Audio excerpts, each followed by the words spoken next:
ትንቢተ ሚልክያ ምዕራፍ አንድ በሚልክያስ እጅ ለእስራኤል የሆነ የእግዚአብሔር ቃል ሸክም ይህ ነው።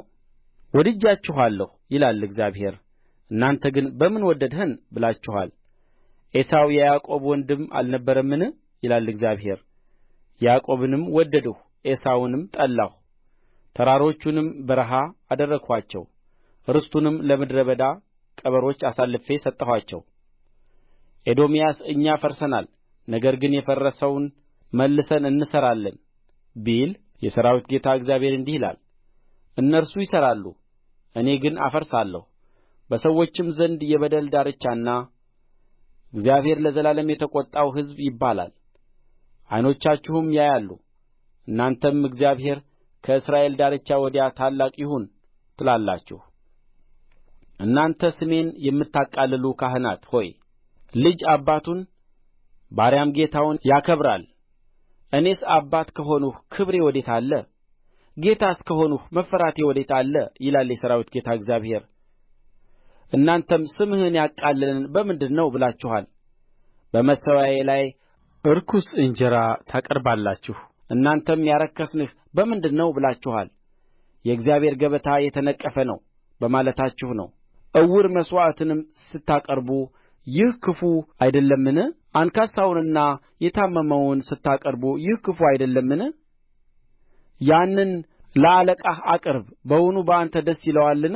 ወይስ ፊትህን ይቀበላልን? ይላል የሠራዊት ጌታ እግዚአብሔር።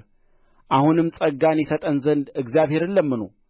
ይህ ከእጃችሁ የተሰጠ ሲሆን ከቶ ፊታችሁን ይቀበላልን? ይላል የሠራዊት ጌታ እግዚአብሔር።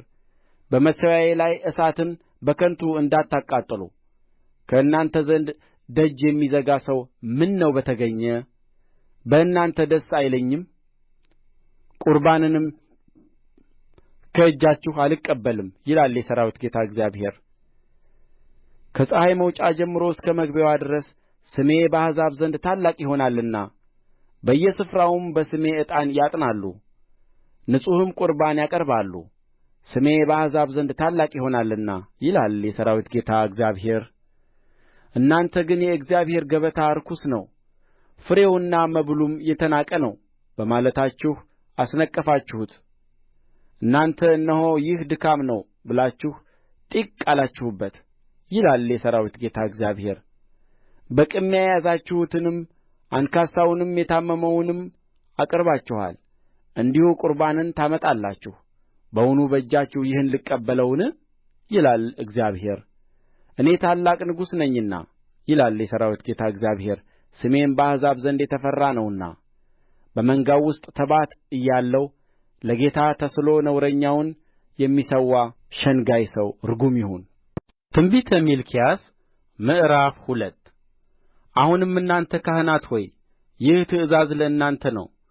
ለስሜ ክብር ትሰጡ ዘንድ ባትሰሙ በልባችሁም ባታደርጉት ይላል የሠራዊት ጌታ እግዚአብሔር፣ እርግማን እሰድድባችኋለሁ፣ በረከታችሁንም እረግማታለሁ። አሁንም በልባችሁ አላደረጋችሁትምና እኔ ረግሜአታለሁ። እነሆ ክንዳችሁን እገሥጻለሁ፣ የመሥዋዕታችሁንም ፋንድያ በፊታችሁ ላይ እበትናለሁ፣ ከእርሱም ጋር በአንድነት ትወስዳላችሁ። ቃል ኪዳኔ ከሌዊ ጋር ይሆን ዘንድ ይህን ትእዛዝ እንደ ሰደድሁላችሁ ታውቃላችሁ ይላል የሠራዊት ጌታ እግዚአብሔር። ቃል ኪዳኔን ከእርሱ ጋር የሕይወትና የሰላም ቃል ኪዳን ነበረ። ይፈራ ዘንድም እነርሱን ሰጠሁት፣ እርሱም ፈራኝ። ከስሜም የተነሣ ደነገጠ። የእውነት ሕግ በአፉ ውስጥ ነበረች፣ በከንፈሩም ውስጥ በደል አልተገኘበትም። ከእኔም ጋር በሰላምና በቅንነት ሄደ፣ ብዙ ሰዎችንም ከኃጢአት መለሰ። ካህኑ የሠራዊት ጌታ የእግዚአብሔር መልእክተኛ ነውና ከንፈሮቹ እውቀትን ይጠብቁ ዘንድ ይገባቸዋል፣ ሰዎችም ሕግን ከአፉ ይፈልጉ ዘንድ ይገባቸዋል።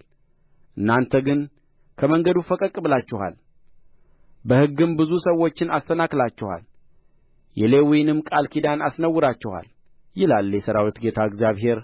ስለዚህ መንገዴን እንዳልጠበቃችሁ በሕግም ለሰው ፊት እንዳዳላችሁ መጠን እኔ ደግሞ በሕዝብ ሁሉ ፊት የተናቃችሁና የተዋረዳችሁ አድርጌአችኋለሁ። ለሁላችን አንድ አባት ያለን አይደለምን? አንድ አምላክ የፈጠረን አይደለምን? የአባቶቻችን ቃል ኪዳን ለማስነቀፍ እኛ እያንዳንዳችን ወንድማችንን ስለ ምን አታለልን? እግዚአብሔር የወደደውን መቅደስ ይሁዳ አርክሶአልና የእንግዳውንም አምላክ ልጅ ሚስት አድርጎ አግብቶአልና። ይሁዳ አታልሎአል፣ በእስራኤልና በኢየሩሳሌም ውስጥ ርኵሰት ተሠርቶአል። ይህን ከሚያደርግ ሰው እግዚአብሔር የሚጠራውንና የሚመልሰውን ለሠራዊትም ጌታ ለእግዚአብሔር ቍርባን የሚያቀርበውን ከያዕቆብ ድንኳን ያጠፋል። ይህንም ደግሞ አድርጋችኋል። እግዚአብሔር ቍርባኑን ዳግመኛ እንዳይመለከት ከእጃችሁም በደስታ እንዳይቀበለው መሠዊያውን በእንባና በልቅሶ በኀዘንም ትከድናላችሁ። እናንተም ስለ ምንድር ነው ብላችኋል። ሚስትህ ባልንጀራህና የቃል ኪዳንህ ሚስት ሆና ሳለች እርስዋን አታልለሃታልና እግዚአብሔር በአንተና በልጅነት ሚስትህ መካከል ምስክር ስለ ሆነ ነው። እግዚአብሔር የሕይወትን መንፈስ አንድ አድርጎ ጠብቆልን የለምን? እርሱም የሚፈልገው ምንድር ነው? ዘር አይደለምን? ስለዚህ መንፈሳችሁን ጠብቁ። ማንም የልጅነት ሚስቱን አያታልል። መፋታትን እጠላለሁ ይላል የእስራኤል አምላክ እግዚአብሔር። ልብሱንም በግፍ ሥራ የሚከድነውን ሰው እጠላለሁ ይላል የሠራዊት ጌታ እግዚአብሔር። ስለዚህ እንዳታታልሉ መንፈሳችሁን ጠብቁ። እግዚአብሔርን በቃላችሁ አታክታችኋል።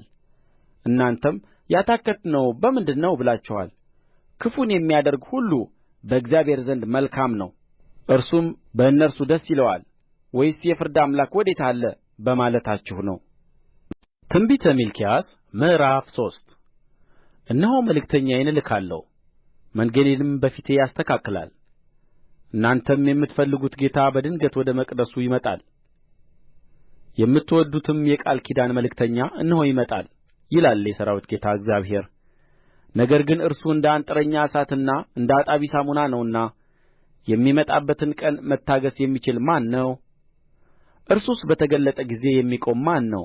እርሱም ብርን እንደሚያነጥርና እንደሚያጠራ ሰው ይቀመጣል። የሌዊንም ልጆች ያጠራል፣ እንደ ወርቅና እንደ ብርም ያነጥራቸዋል። እነርሱም ለእግዚአብሔር በጽድቅ ቍርባንን የሚያቀርቡ ይሆናሉ። እግዚአብሔርም እንደ ዱሮው ዘመንና እንደ ቀደሙት ዓመታት በይሁዳና በኢየሩሳሌም ቍርባን ደስ ይለዋል። ለፍርድ ወደ እናንተ አቀርባለሁ። በመተተኞችና በአመንዝሮች በሐሰትም በሚምሉ የምንደኛውን ደመወዝ በሚከለክሉ መበለቲቱንና ድሀ አደጉን በሚያስጨንቁ የመጻተኛውንም ፍርድ በሚያጣምሙ እኔንም በማይፈሩ ላይ ፈጣን ምስክር እሆንባቸዋለሁ ይላል የሠራዊት ጌታ እግዚአብሔር። እኔ እግዚአብሔር አልለወጥም። እናንተ የያዕቆብ ልጆች ሆይ ስለዚህ የጠፋችሁ አይደላችሁም። ከአባቶቻችሁ ዘመን ጀምሮ ከሥርዓቴ ፈቀቅ ብላችኋል፣ እርስዋንም አልጠበቃችሁም። ወደ እኔ ተመለሱ፣ እኔም ወደ እናንተ እመለሳለሁ ይላል የሠራዊት ጌታ እግዚአብሔር። እናንተ ግን የምንመለሰው በምንድር ነው ብላችኋል። ሰው እግዚአብሔርን ይሰርቃልን? እናንተ ግን እኔን ሰርቃችኋል። እናንተም የሰረቅንህ በምንድር ነው ብላችኋል። በአሥራትና በበኵራት ነው። እናንተ ይህ ሕዝብ ሁሉ እኔን ሰርቃችኋልና በእርግማን ርጉሞች ናችሁ። በቤቴ ውስጥ መብል እንዲሆን አሥራቱን ሁሉ ወደ ጐተራ አግቡ። የሰማይንም መስኮት ባልከፍትላችሁ፣ በረከትንም አትረፍርፌ ባላፈስስላችሁ በዚህ ፈትኑኝ ይላል የሠራዊት ጌታ እግዚአብሔር። ስለ እናንተ ነቀዙን እገሥጻለሁ፣ የምድራችሁንም ፍሬ አያጠፋም። በእርሻችሁም ያለው ወይን ፍሬውን አያረግፍም ይላል የሠራዊት ጌታ እግዚአብሔር። የተድላ ምድር ትሆናላችሁና አሕዛብ ሁሉ ብፁዓን ብለው ይጠሩአችኋል ይላል የሠራዊት ጌታ እግዚአብሔር። ቃላችሁ በእኔ ላይ ድፍረት ሆኖአል ይላል እግዚአብሔር። እናንተ ግን በአንተ ላይ ደፍረን የተናገርነው በምንድር ነው ብላችኋል። እናንተም እግዚአብሔርን ማገልገል ከንቱ ነው፣ ትእዛዙንስ በመጠበቅ በሠራዊት ጌታ በእግዚአብሔር ፊት ኀዘንተኞች ሆነን በመሄድ ምን ይረባናል? አሁንም የሚታበዩትን ሰዎች ብፁዓን ብለን እንጠራቸዋለን። ክፉንም የሚሠሩ ጸንተዋል፣ እግዚአብሔርንም ይፈታተናሉ ያመልጣሉም ብላችኋል። የዚያን ጊዜ እግዚአብሔርን የሚፈሩ እርስ በርሳቸው ተነጋገሩ፣ እግዚአብሔርም አደመጠ ሰማም። እግዚአብሔርም ለሚፈሩ ስሙንም ለሚያስቡ የመታሰቢያ መጽሐፍ በፊቱ ተጻፈ። እኔ በምሠራበት ቀን እነርሱ የእኔ ገንዘብ ይሆናሉ ይላል የሠራዊት ጌታ እግዚአብሔር። ሰውም የሚያገለግለውን ልጁን እንደሚምር እንዲሁ እምራቸዋለሁ። ተመልሳችሁም በጻድቁና በኃጢአተኛው መካከል ለእግዚአብሔር በሚገዛውና በማይገዛው መካከል ትለያላችሁ። ትንቢተ ሚልክያ ምዕራፍ 4 እነሆ እንደ ምድጃ እሳት የሚነድድ ቀን ይመጣል። ትዕቢተኞችና ኃጢአትን የሚሠሩ ሁሉ ገለባ ይሆናሉ። የሚመጣውም ቀን ያቃጥላቸዋል፣ ሥርንና ቅርንጫፍንም አይተውላቸውም ይላል የሠራዊት ጌታ እግዚአብሔር። ነገር ግን ስሜን ለምትፈሩት ለእናንተ የጽድቅ ፀሐይ ትወጣላችኋለች፣ ፈውስም በከንፈሮችዋ ውስጥ ይሆናል። እናንተም ትወጣላችሁ፣ እንደ ሰባም እምቦሳ ትፈነጫላችሁ። በምሠራበት ቀን በደለኞች ከእግራችሁ ጫማ በታች አመድ ይሆናሉና እናንተ ትረግጡአቸዋላችሁ ይላል የሠራዊት ጌታ እግዚአብሔር። ለእስራኤል ሁሉ ሥርዓትንና ፍርድን አድርጌ በኮሬብ ያዘዝሁትን የባሪያዬን የሙሴን ሕግ አስቡ። እነሆ ታላቁና የሚያስፈራው የእግዚአብሔር ቀን ሳይመጣ ነቢዩን ኤልያስን እልክላችኋለሁ። መጥቼም ምድርን በእርግማን እንዳልመታ እርሱ የአባቶችን ልብ ወደ ልጆች የልጆችንም ልብ ወደ አባቶች ይመልሳል።